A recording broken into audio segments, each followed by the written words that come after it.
नमस्कार दोस्तों, स्वागत है आप सभी का आपके अपने चैनल वेदादास पर। और आज की इस क्लास में हम पढ़ने वाले हैं भारतीय संस्कृति भाग 1। इसके अंदर हम भारतीय संस्कृति से संबंधित जो प्रमुख प्रश्न हैं वो पढ़ने वाले हैं। इसमें जो भारतीय संस्कृति की विशेषताएं और परिचय से संबंधित प्रश्न हैं वो शुरू करेंगे और इसकी 2 क्लासें होंगी। चलिए शुरू करते हैं। पहला प्रश्न, सा आद्या संस्कृतिर विश्ववारा इति कस्या संस्कृते वैशिष्ट्यम् अस्ति? पाश्चात्य संस्कृते, भारतीय संस्कृते, आधुनिक संस्कृते, वैदेशिक संस्कृते। देखिए, जो भारतीय संस्कृति है उसको विश्व की आद्या संस्कृति कहा जाता है, अर्थात प्राचीनतम संस्कृति कहा जाता है। और प्राचीन काल से ही भारत को जगत गुरु की उपाधि भी दी गई है। तो ऑप्शन बी यहाँ बिल्कुल सही हो जाएगा, भारतीय संस्कृति। अगला प्रश्न, प्रश्न नंबर 2, भारतीय संस्कृतौ पंच महायज्ञानां विधानम कस्मिन् आश्रमे मुख्य रूपेण अस्ति? ब्रह्मचार्य आश्रमे, वानप्रस्थाश्रमे, गृहस्थाश्रमे या संन्यास आश्रमे। देखिए, धर्म प्रधान होने के कारण जो भारतीय संस्कृति है उसमें यज्ञ संस्कृति पर विश्वास किया गया है। और जो गृहस्थ आश्रम होता है उसमें पंच महायज्ञों का विधान अनिवार्य बताया गया है। तो ऑप्शन सी यहाँ बिल्कुल सही हो जाएगा, गृहस्थ आश्रम में। अगला प्रश्न, प्रश्न नंबर 3, पंच महायज्ञेषु अध्यापनम कै यज्ञ कथ्यते? देव यज्ञ, पितृयज्ञ, भूत यज्ञ, ब्रह्मा यज्ञ। देखिए, मनुस्मृति के अनुसार अध्यापनम ब्रह्मा यज्ञ है, तो अध्यापन जो है वो ब्रह्मा यज्ञ होता है। ऑप्शन डी बिल्कुल सही हो जाएगा। प्रतिदिन स्वाध्याय और अध्यापन करना ही जो है वो ब्रह्मा यज्ञ कहा जाता है। और ब्रह्मा यज्ञ को ऋषि यज्ञ भी कह सकते हैं, ध्यान रखिएगा। अगला प्रश्न, प्रश्न नंबर 4, भारतीय संस्कृति समन्वयवादिताया अंतर्गतम कयो सामंजस्य दृश्यते? केवलम भौतिकताया, ज्ञान कर्मणो तथा भोग मोक्षयो, केवलम आध्यात्मिक पक्षस्य हिंसा अहिंसयो। देखिए, जो भारतीय संस्कृति है वो समन्वयवादी है। इसमें ज्ञान और कर्म, उपासना और भक्ति, भोग और मोक्ष, आत्मा और परमात्मा तथा अर्थ और काम, इनका अद्भुत समन्वय पाया जाता है। तो ऑप्शन बी यहाँ बिल्कुल सही जाएगा, ज्ञान कर्मणो तथा भोग मोक्षयो। अगला प्रश्न, प्रश्न नंबर 5, पंच महायज्ञेषु अधोलिखितेषु कस्य गणना न भवति? अश्वमेध यज्ञ से, देव यज्ञ से, नर यज्ञ से, भूत यज्ञ से। देखिए, पंच महायज्ञों के अंतर्गत ऋषि यज्ञ, देव यज्ञ, भूत यज्ञ, नर यज्ञ और पितृयज्ञ आते हैं। अश्वमेध जो है वो एक राजसी यज्ञ है, स्रोत यज्ञ है, महायज्ञों में नहीं आता। तो ऑप्शन ए जो है वो यहाँ बिल्कुल गलत हो जाएगा। अगला प्रश्न, प्रश्न नंबर 6, भारतीय संस्कृत्या आधारेण कै पुरुषार्थ है परम पुरुषार्थ है इति प्रोक्त है? धर्म, अर्थ, काम, मोक्ष। ठीक है, जो मोक्ष है वो मनुष्य के पुरुषार्थ की अंतिम परिणति है, इसलिए इसको परम पुरुषार्थ कहा जाता है, क्योंकि इससे ऊपर जीवन का कोई लक्ष्य नहीं होता। तो ऑप्शन डी बिल्कुल सही हो जाएगा। अगला प्रश्न, प्रश्न नंबर 7, सुखस्य मूलम धर्म इति कस्य आचार्यस्य वचनमस्ति? मनो चाणक्यस्य कणादस्य। देखिए, या फिर भर्तृ अर्थशास्त्र में जो चाणक्य है उन्होंने कहा है सुखस्य मूलम धर्म, धर्मस्य मूलम अर्थ है। तो यहाँ पर जो चाणक्य है उनके द्वारा कहा गया है ये। तो ऑप्शन बी बिल्कुल सही हो जाएगा। अगला प्रश्न, प्रश्न नंबर 8, पुरुषार्थेषु त्रिवर्ग इत्यत्र कस्य अंतर्भावः न भवति? धर्मस्य, अर्थस्य, कामस्य, मोक्षस्य। देखिए, त्रिवर्ग के अंतर्गत केवल धर्म, अर्थ और काम अर्थात जो सांसारिक पक्ष के हैं वो आते हैं, और जो मोक्ष है वो चतुर्थ पुरुषार्थ है जो इनसे अलग होगा। तो ऑप्शन डी यहाँ बिल्कुल सही हो जाएगा। अगला प्रश्न, प्रश्न नंबर 9, ऋते ज्ञानान्न मुक्ति इति कस्य पुरुषार्थस्य सिद्धिं सूचयति? अर्थस्य, कामस्य, मोक्षस्य, धर्मस्य। देखिए, ज्ञान के बिना अविद्या दूर नहीं होती और अविद्या दूर हुए बिना मोक्ष की प्राप्ति भी संभव नहीं है। तो यहाँ पर ऋते ज्ञानान्न मुक्ति ये जो है वो मोक्ष की सिद्धि का सूचक होगा। ऑप्शन सी यहाँ बिल्कुल सही हो जाएगा। अगला प्रश्न, प्रश्न नंबर 10, वर्तमान देहस्य त्यागे सति तत्क्षणमेव प्राप्यमाणः मुक्ति का कथ्यते? क्रम मुक्ति, सद्यो मुक्ति, सालोकम मुक्ति या पुनर्जन्म मुक्ति। देखिए, वर्तमान में देह के छूटते ही प्राप्त होने वाली जो मुक्ति है उसे सद्यो मुक्ति कहते हैं, अर्थात विधेय मुक्ति कहलाती है वो। तो ऑप्शन बी बिल्कुल सही हो जाएगा, सद्यो मुक्ति।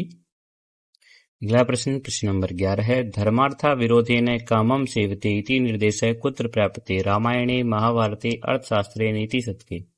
देखिए, जो कौटिल्य है अर्थात जो चाणक्य है उनके अर्थशास्त्र में कहा गया है कि धर्म और अर्थ का विरोध किए बिना काम का सेवन करना चाहिए। तो ऑप्शन सी यहाँ बिल्कुल सही हो जाएगा, अर्थशास्त्री।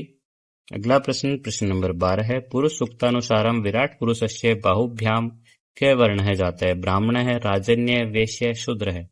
देखिए ऋग्वेद की पुरुष सूक्त के अनुसार बाहु राजन्य है कृत अर्थात विराट पुरुष की भुजाओं बाहु से जो राजन्य है जो क्षत्रिय हैं उनकी उत्पत्ति हुई है। तो ऑप्शन बी यहाँ बिल्कुल सही हो जाएगा। अगला प्रश्न प्रश्न नंबर 13 है सत्व गुण प्रधान है तथा स्थित वर्ण युक्त है वर्ण है क्या अस्ति क्षत्रिय वैश्य ब्राह्मण शूद्र। देखिए गुण और कर्म के आधार पर ब्राह्मण सत्व गुण प्रधान है और इनका जो वर्ण है वो सित अर्थात श्वेत माना जाता है जो कि एक निर्मल वर्णों के अंतर्गत आता है। तो ऑप्शन सी यहाँ बिल्कुल सही हो जाएगा ब्राह्मण। अगला प्रश्न प्रश्न नंबर 14 है प्रजानां परिपालनम् इति कस्य वर्णस्य प्रधानम कर्म है विद्यते ब्राह्मणस्य राजन्यस्य वैश्यस्य या शूद्रस्य। देखिए छतात किल त्रायते अर्थात नाश होने से बचाने वाला क्षत्रिय है और गीता के अनुसार शूरता तेजस्विता और रक्षा जो है वो क्षत्रिय के स्वाभाविक कर्म है। तो ऑप्शन बी यहाँ बिल्कुल सही हो जाएगा राजन्यस्य। अगला प्रश्न प्रश्न नंबर 15 है अधोलिखितेषु वर्णानाम अधोलिखितयो सूचियो समुचितम सुमेलनम कृत्वा उचितम कूटम चिन्हुते। इनका मिलान करना है। एक तरफ वर्ण दिया गया है दूसरी तरफ उसका रंग दिया गया है।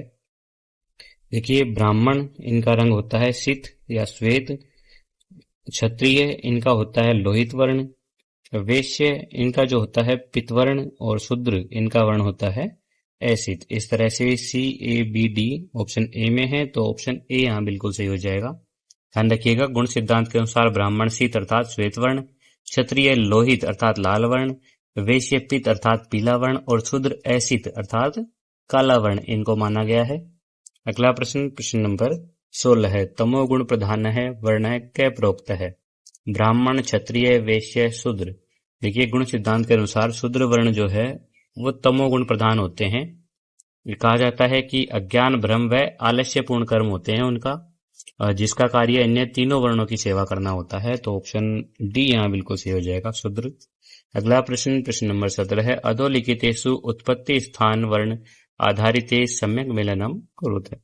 यहाँ पर मिलान करना है। देखिए सूची का मिलान करना है। एक तरफ उत्पत्ति स्थान और एक तरफ वर्ण दिया गया है। देखिए सबसे पहले मुखम मुख जो है उससे ब्राह्मण की उत्पत्ति हुई है। उरु उरु से जो है वैश्य की उत्पत्ति हुई है। पद्माभ्याम पैरों से जो है वो शूद्र की उत्पत्ति हुई है और बाहु से राजन्य है। C A B D option A यहाँ भी बिल्कुल सही हो जाएगा। जो पुरुष सूक्त है उसके अनुसार ब्राह्मण भुजाओं से और राजन्य अर्थात जो क्षत्रिय हैं वो जंघाओं से और वैश्य पैरों से जो है जंघाओं से वैश्य और पैरों से जो शूद्र है उनकी उत्पत्ति हुई है। अगला प्रश्न प्रश्न नंबर 18 है कृषि गोरक्ष्य वाणिज्यम कस्य वर्णस्य स्वाभाविकम कर्म अस्ति ब्राह्मणस्य क्षत्रियस्य वैश्यस्य शूद्रस्य। देखिए गीता के अनुसार कृषि गोरक्ष्य वाणिज्य वैश्य कर्म स्वभाव जन्म अर्थात कृषि गोरक्षा व्यापार जो है वो वैश्य वर्ण के प्रमुख कार्य होंगे। ऑप्शन सी यहाँ बिल्कुल सही हो जाएगा। अगला प्रश्न प्रश्न नंबर 19 आश्रम व्यवस्थायाम कै आश्रम ज्येष्ठ है अथवा सर्वेषाम आत्मनानाम आश्रय कथ्यते ब्रह्मचार्य आश्रम है गृहस्थाश्रम है वानप्रस्थाश्रम है संन्यास आश्रम है।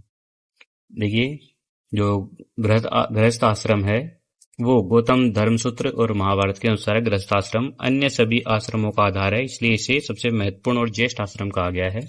ऑप्शन बी बिल्कुल सही हो जाएगा।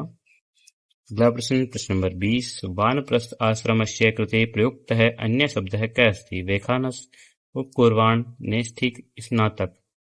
देखिए भारतीय संस्कृति में वानप्रस्थ के लिए वेखानस शब्द का प्रयोग किया जाता है। ऑप्शन ए बिल्कुल सही हो जाएगा यहाँ। अगला प्रश्न प्रश्न नंबर 21 नैष्ठिक तथा उपकुर्वाण है इति कस्य भेदो अस्ति गृहस्थस्य वानप्रस्थस्य ब्रह्मचारिण सन्यासीन। देखिए ब्रह्मचारी दो तरह के होते हैं। एक तो नैष्ठिक जो आजीवन ब्रह्मचर्य का पालन करता है और एक उपकुर्वाण जो समावर्तन के बाद गृहस्थी बन सकता है। तो ऑप्शन सी यहाँ बिल्कुल सही हो जाएगा ब्रह्मचारिण है। अगला प्रश्न प्रश्न नंबर 22 संन्यास आश्रमे कस्य कर्मण है परित्याग है आवश्यक है अस्ति नित्य कर्मण है नैमित्तिक कर्मण है काम्य कर्मण है प्रायश्चित कर्मण है। देखिए संन्यास आश्रम का मुख्य उद्देश्य परम पद अर्थात जो मोक्ष है उसकी प्राप्ति है। इसमें वेद विहित कर्मों के अलावा अन्य सभी जो है इच्छा प्रेरित जो कर्म होते हैं उनका त्याग आवश्यक माना गया है। तो ऑप्शन सी यहाँ बिल्कुल सही होगा काम्य कर्मण है।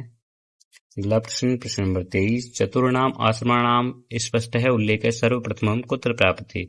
जाबालोपनिषदि, कठोपनिषदि, केनोपनिषदि, ईशोपनिषदि। देखिए चारों आश्रम ब्रह्मचार्य, गृहस्थ, वानप्रस्थ और संन्यास, इनका सर्वप्रथम एक साथ उल्लेख जो है वो जाबालोपनिषद में हुआ है, तो ऑप्शन ए यहाँ बिल्कुल सही हो जाएगा। अगला प्रश्न, प्रश्न नंबर 24, विद्या तपो विवृद्ध्यर्थम कई आश्रम है निर्दिष्ट है? ब्रह्मचार्य आश्रम है, गृहस्थ आश्रम है, वानप्रस्थ आश्रम है, संन्यास आश्रम है। देखिए वानप्रस्थ आश्रम का मुख्य उद्देश्य विद्या और तपस्या की वृद्धि, तपो विवृद्ध्यर्थ है, तथा शरीर की शुद्धि है, तो यहाँ पर वानप्रस्थ आश्रम आएगा, ऑप्शन सी बिल्कुल सही है। अगला प्रश्न, प्रश्न नंबर 25, त्रिवर्ग फल सिद्धि प्रदायक है आश्रम है क्या प्रोक्त है? ब्रह्मचार्य आश्रम है, गृहस्थ आश्रम है, वानप्रस्थ आश्रम है, संन्यास आश्रम है। गृहस्थ आश्रम के देखिए जो इसमें त्रिवर्ग प्राप्ति जो है उसका आश्रम कौन सा होगा? तो गृहस्थ आश्रम के जो उद्देश्य है उनमें धर्म, संतान तथा अर्थ की प्राप्ति शामिल है, जिसमें पुरुषार्थ त्रिवर्ग की पूर्णता होती है, तो ऑप्शन बी यहाँ बिल्कुल सही हो जाएगा, गृहस्थ आश्रम। इस तरह हमारे 25 प्रश्न कंप्लीट हो चुके हैं। वीडियो कैसी लगी कमेंट जरूर करके बताइएगा। वीडियो को लाइक शेयर जरूर कीजिएगा, चैनल को सब्सक्राइब कीजिएगा और टेलीग्राम चैनल भी जरूर ज्वाइन कीजिएगा, जिसका लिंक आपको डिस्क्रिप्शन में मिल जाएगा। मिलते हैं अगली क्लास में, तब तक के लिए धन्यवाद। जय तु संस्कृतम, जय तु भारतम।